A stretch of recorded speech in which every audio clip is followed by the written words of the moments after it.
The following St. Anthony Orthopedics show is a replay of a program that originally aired on December the 4th of 2022. The following is a paid advertisement of St. Anthony Hospital Orthopedics. References to any specific product, services, or entity does not constitute an endorsement or recommendation by St. Anthony Hospital, Carroll Broadcasting, or its advertisers. The views expressed by the host or guests are their own, and their appearance on the program does not imply an endorsement of them or any entity they represent.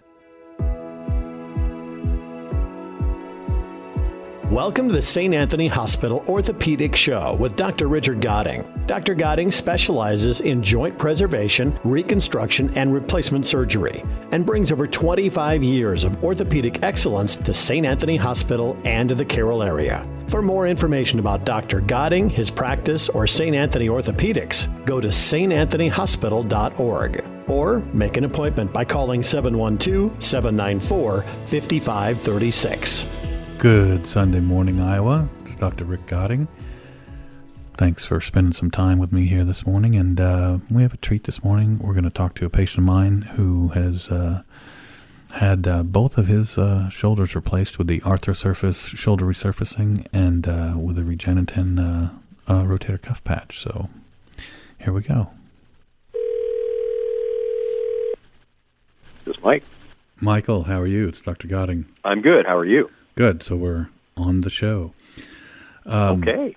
So, I wanted to talk about the reasons that you had the Arthrosurface resurfacing type total shoulder, and then we supplemented your rotator cuff with the Regeniten. And can you kind of just tell your story about how it all came about? Yeah, sure. So, and this goes back a long ways. I've had shoulder issues for some time. I actually started weightlifting as a hobby / sport when I was in my early 20s, and continued to do that. I was one of these guys that was always hanging around at the gym, and it was just something I really enjoyed doing. So once I guess I got into my late 40s, early 50s. I picked up. I had done powerlifting early in my life, and I kind of picked that up again as a master's athlete, and did that for a few years, and was really starting to struggle with some shoulder issues, some shoulder pain. So I backed off of that, and still enjoyed going to the gym, still enjoyed being competitive, and I stumbled across a methodology. Some people have heard of this, called CrossFit. And just absolutely fell in love with it. It's a little bit different. One of the things that you're not handling quite the weights that I was when I was doing powerlifting, but it is a lot of shoulder work. It's very shoulder intensive. There's a lot of gymnastics involved in it. So that actually, as I got involved in that, it actually helped. I think I developed a lot more strength through my shoulders. A lot more flexibility. But as that continued on, that would have been back like in 2014, continued on and started having some shoulder problems. So we looked at that. I went to my orthopedic doctor here, and she said, well, you're a candidate for a shoulder replacement down the road. And I was, when she told me that, I was actually very disheartened. That Sure. was not something that I saw in my future. So, I continued on. And this was in 2014 that she actually already said that you were staring down the barrel of a. And how old are you now? Yep. So I actually turned 65 in 2 weeks. Okay, so 2014 you 64. were 58. Mm-hmm. Okay, but So, still doing CrossFit, and you're still doing CrossFit. Oh yes, yes. Right. Okay, so keep going. Absolutely. Still love it. Yeah. So, I continued on CrossFit, continued on doing what we could, took conservative measures.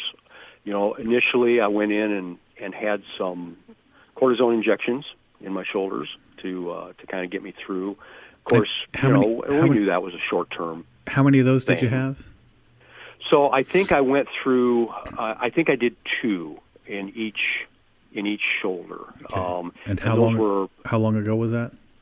Oh gosh, that would have been probably going into 2018. Okay. Is when I had those, and I had them, the two that I had in each shoulder. I think I had them about a year apart. The first time I had, the first one I got I was absolutely amazed at how well it worked. But as you're aware, it really doesn't fix anything. All it does is makes it so it doesn't hurt. So continued on, and looking at the conservative approach, went through PRP injections. That was the next step that I did. Okay. That would have been probably late 2018. Now, I competed in 2018. I did qualify and competed at the CrossFit Games. Did very well. And then going into the 2019 season. So CrossFit Games I'm just trying to build the whole picture. Is that like a national thing, or? Yeah, it's a worldwide thing. Oh, okay. People that are not familiar with CrossFit, they do an annual competition. And it's, upwards of 500,000 people that take part in this. Oh, wow. And, you do these, they give you these workouts that you do, and you submit your scores. And it's broken down. It's a really good deal because it's broken down by age divisions every 5 years. So I was looking at that time at the 60-plus division is where I was competing at. And so, made it, qualified for the games, and made it. And the games every year were, at that time, still are being held in Madison, Wisconsin, and competed in August of 2018 at the games. And how did you do? Is it they give you a top, like a rating among everybody, or how's that work? Yeah. So what it is basically you go through these tests up until the games, and that was in 2018. They took the top 20 athletes worldwide in each division, in each age division. Wow. So I competed with 19 other people in Madison, and I finished fifth. Overall. Wow. I didn't even know that. And you're a superstar. I didn't even know I was operating on a superstar. So, wow. And then, so it continued on, again, with the conservative approach on my shoulders. Qualified again in 2019 for the games. That year they cut the field down to the top 10 overall. Yep. Mm-hmm. And so I qualified ninth, and I went to the games and finished sixth that year. Wow, and this is worldwide. Wow. Of course, it's probably mostly America, but still, that's nationwide, right? I mean... Oh, absolutely, yeah. And, and there's when it starts... There's a CrossFit gym on every corner in every city now, it seems like. Exactly, yeah. I mean, we got one here in Carroll. It's very popular. Yeah. Wow. So, and that was when, in 2019, it was really, after that season, it was really starting to bother me. Again, going to my orthopedic doctor, and she's saying, like, it's progressing, and it's, osteoarthritis, basically, is what I had. And she said, it's progressing, it's continuing to get worse, and she said, it'll continue to get worse. And at that point, I was like, oh, no, I don't want to do this. I don't want to have a shoulder replacement. Because I had looked at the, what was available, what was out there. And what did she tell you about, she was obviously a shoulder surgeon, right? So No, she is a sports orthopedic. Okay, sports. Well, yep. They do a lot of shoulders. So, oh yeah. So, what did she tell you about the total shoulder that she had to offer you? As far as... so yeah, when we talked about that, she said, you're looking at a shoulder replacement, just a standard shoulder replacement, and we talked about what the limitations were going to be. And what were those? What were those going to be? At that time, they're saying, you're not going to get your range of motion back. You're going to be lucky if you can get to 45 degrees above shoulder, and depending on how well it goes, anything from 20 to 40 pound weight restriction. Right. So again, and looking at that basically meaning you were only going to be able to lift 20 to 40 pounds for the rest of your life. Correct. Yes. Yeah, right. Yep. That's about it. So so that would be effectively the end of my athletic career for sure, and I just wasn't really happy with that, even in life in general. One of the things that I've always advocated for was maintaining a healthy lifestyle throughout your entire life, being able to to keep up with your grandkids when you're, in your 60s, 70s, 80s, and on. So that didn't bode well. It didn't look good, to be real honest. So I kept putting it off, qualified again for the games in 2020, but really struggled, dealing with a lot of pain by that time. And then, of course, 2020 was the pandemic year, so the games were canceled for the age divisions. So I didn't go to Madison. I didn't compete that year. And I guess what led me then, and so this is, it's brought me to, okay, what do I need to do? Because I'm going to have to do something. I'm going to have to address this. And my search led me to you at that point. How, just went searching on the internet? Yeah, well, actually, it's kind of funny because one of my coworkers here, she knew the struggles that I was going through with this, and she had asked me about it several times. And one day she came in and she said, hey, there's this program on the radio, on this podcast, this doctor that does a shoulder replacement procedure that's a little bit different. And she told me the name of it. We looked it up on the internet, and I said, well, this is something I hadn't heard of before. So started doing the research at that point. And so that led me to you, to picking up the phone and giving you a call. And I think that initial phone call was you just briefly told me what the procedure looked like, and I set up an appointment. And lucky for me, your practice is in Carroll, Iowa, and I don't live too far away. I'm just down the road an hour and a half in Ames. So I made an appointment and came and visited with you. Yeah, it's because I'm on their website too, and we've had people come from all over, and we had a guy come down from Idaho, and the hospital had a problem with the HVAC system, and so he never got his surgery. But that's the thing. If you're looking for this type of thing where you don't want to give up your lifestyle, you don't want to give up the activities that you enjoy doing. This was, to me, it appeared to be the perfect solution. Yep. So then we did your right shoulder when? Yeah. So we did. So came to talk to you, and I do want to just say one thing that I think one of the things that sold me on this more than anything else was when the first time that I met with you, and you kind of explained to me what the situation looked like and what your procedure is. And then the statement that you had made was that because at that time I think you had looked at my X-rays and my MRI, and you said, "Well, I've got a partial. I think at that time it was a partial thickness rotator cuff tear." And you said you don't want to wait on this because if that continues to get worse, that's going to make the outcome for this procedure worse, or possibly even not make this procedure possible. Right. So that's what really, I think that motivated me more than anything. Okay, I've got to get this done. Yeah, because if you tear and you have a big tear, boy, everything becomes a lot more difficult.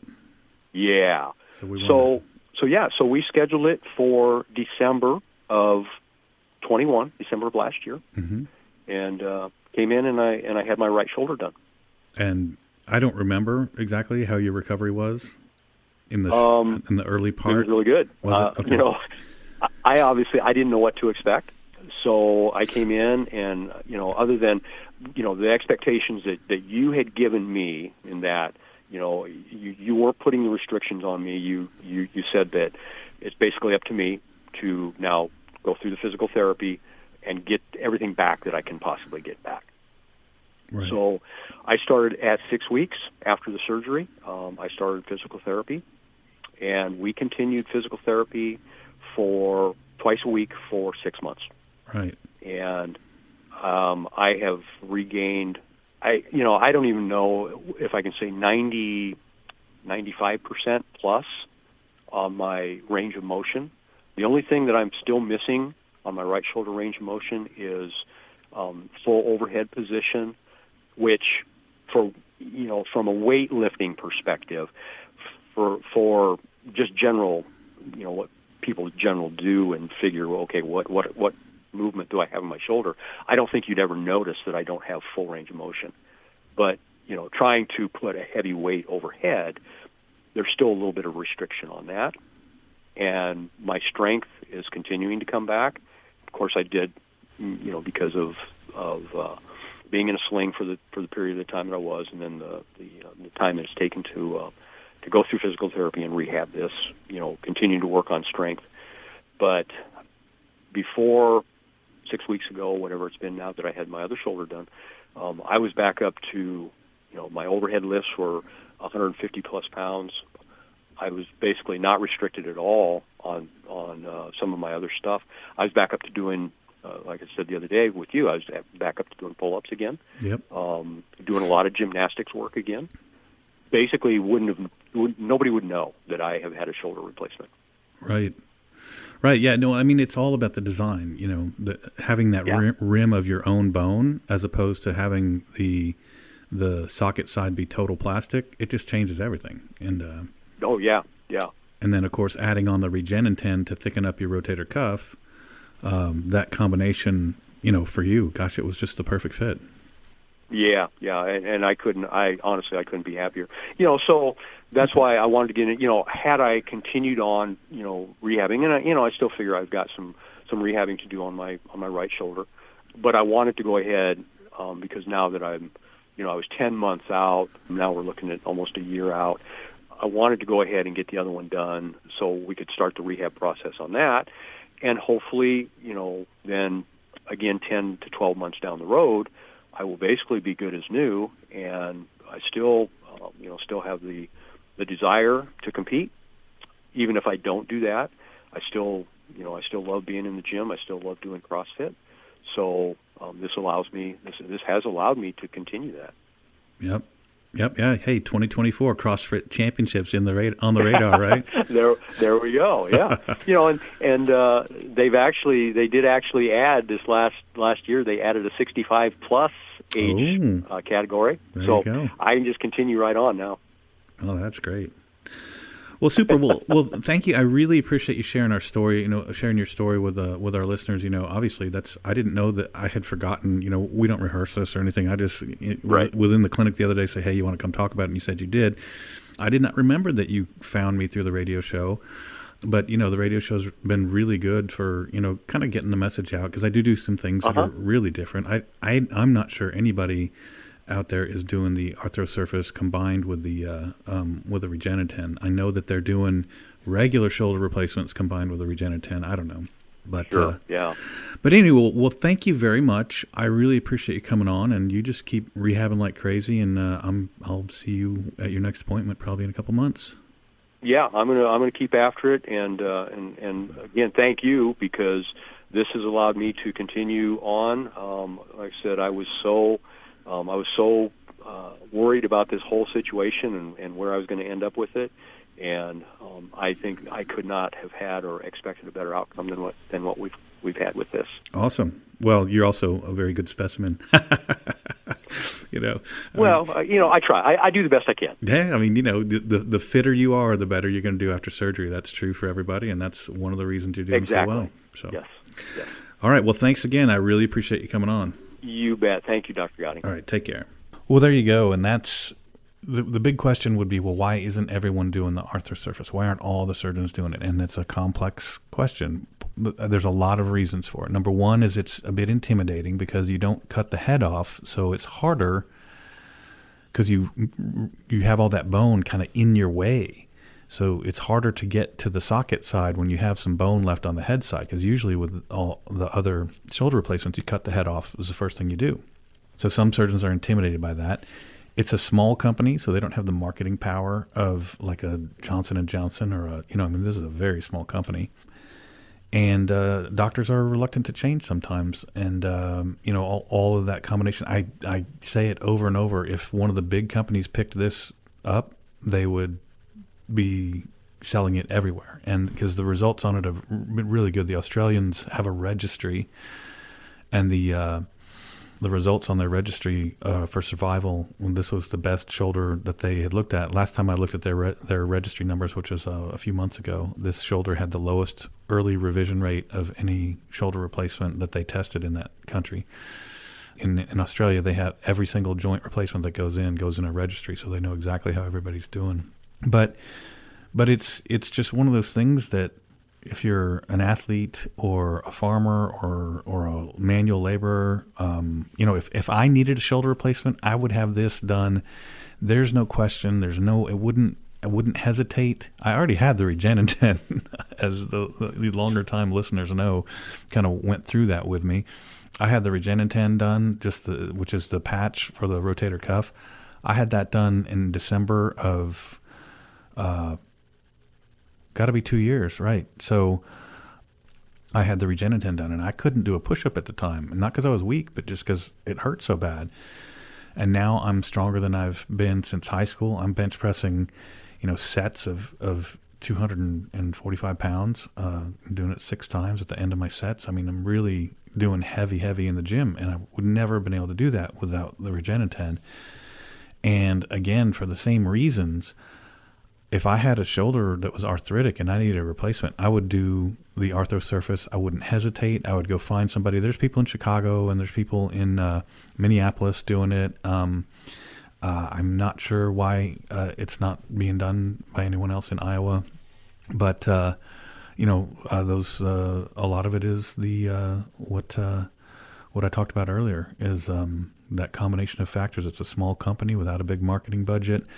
Surgeons are reluctant to change, and it's a little bit intimidating when you think about trying to get into the socket side of it without taking the whole head off. So you have to be really confident that you're going to be able to get in there. But anyway, I thought it'd be kind of fun. I haven't done a patient testimonial in a while. I thought that would be a little bit fun. And as you longtime listeners know, I love those 2 operations. I'd love to combine them. And he's a perfect example of why. It sure would be exciting if he went and won the CrossFit got in the top 10 again with 2 replaced shoulders. That would be pretty cool. So we'll see if that happens. Either way, he's super fit and happy and back in the gym and good stuff. So with that, I'll be back again next week. And with that, you have a blessed week, Iowa. This has been the St. Anthony Hospital Orthopedic Show with Dr. Richard Godding. For more information about Dr. Godding, his practice, or St. Anthony Hospital Orthopedics, go to www.santanthonyhospital.org or make an appointment by calling 712-794-5536.